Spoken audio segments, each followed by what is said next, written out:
Bonjour chers élèves, bienvenue sur ma chaîne Révision et Soutien. Alors hier on a parlé de la transposition de la phrase déclarative du discours direct au discours indirect.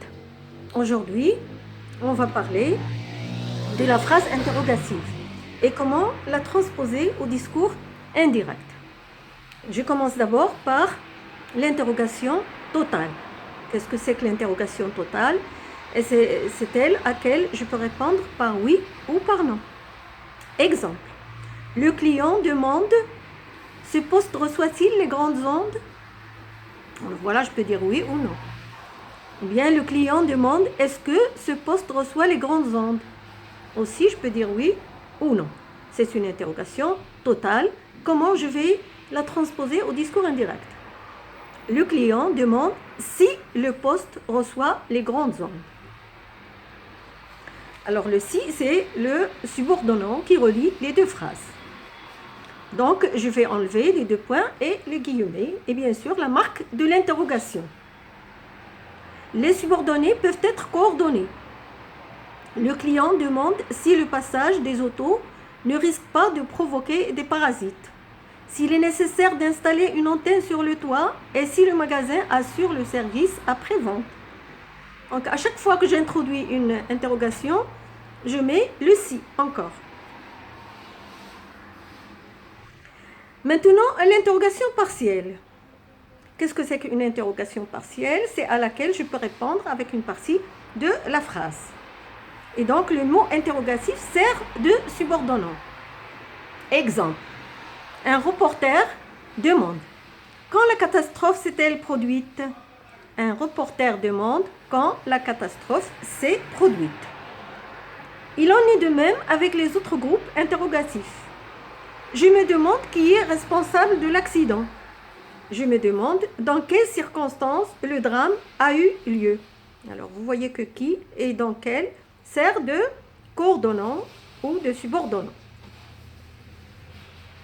Attention, les groupes qu'est-ce qui et qu'est-ce que ou que deviennent ce qui et ce que. Exemple, il demande qu'est-ce qui a bloqué le train d'atterrissage. Il demande ce qui a bloqué le train d'atterrissage.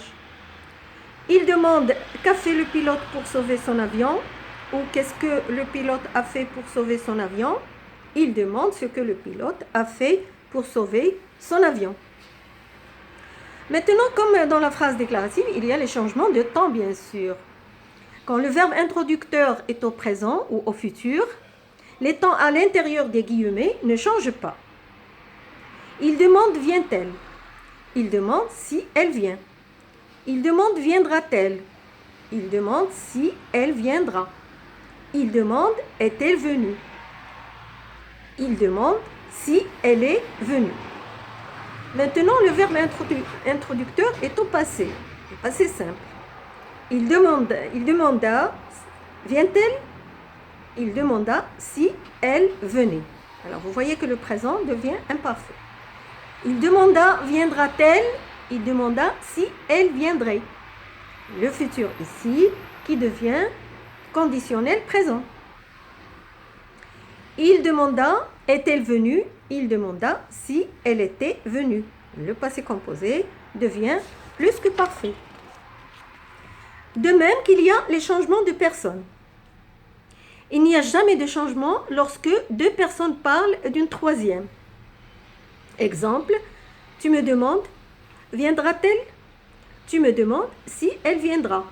Le pronom représentant la troisième personne ne change pas. Donc, les pronoms de la troisième personne ne changent jamais. Lorsqu'il n'y a que deux interlocuteurs, il peut y avoir des changements. Exemple, je te demande, viendras-tu? Je te demande si tu viendras. Je lui demande, viendras-tu? Je lui demande s'il viendra. Notez bien que le passage à l'interrogation indirecte peut également entraîner la modification des marques possessives. Exemple, qu'est-ce que tu fais dans ta chambre? Mon père voulait savoir ce que je faisais dans ma chambre. De même que dans la phrase déclarative, il y aura bien sûr un changement aussi au niveau des indicateurs de temps et de lieu. Alors, aujourd'hui va devenir ce jour-là, ou le jour même. Maintenant, en ce moment, va devenir à ce moment-là ou au moment même. Hier, avant-hier, va devenir la veille, l'avant-veille. Demain, après-demain, va devenir le lendemain, le surlendemain. Ce matin, cette année-là, va devenir ce matin-là, ou bien cette année-là, ou bien le matin même. La semaine prochaine va devenir la semaine suivante. Le mois prochain, le mois suivant. La semaine passée, la semaine dernière va devenir la semaine précédente. Il y a un an auparavant. Ici va devenir là. À cet endroit va devenir à cet endroit-là. Alors, il peut y avoir aussi des transformations au niveau de phrases exclamatives, surtout quand je dis aïe ou qu'un enfant dit aïe. Comment je vais transposer au discours indirect? Eh bien, je peux dire que l'enfant a très mal. Ou bien quand je dis quelle belle journée, j'exprime un sentiment. Alors, je vais dire, j'exprime, je suis heureuse. Ou bien je suis contente parce que la journée est belle. Et dans ce cas-là, on est dans le discours rapporté. Qu'est-ce que c'est que le discours rapporté? C'est-à-dire, je ne rapporte pas les paroles telles qu'elles étaient dites, mais je rapporte seulement le sens ou ce qu'ils veulent dire. Voilà pour cette séance. Merci pour votre attention. Si vous avez des questions ou des commentaires à me faire, je serai toujours là pour vous répondre et vous satisfaire. Et pourquoi ne pas s'abonner à ma chaîne? Merci encore, soyez heureux et à très bientôt.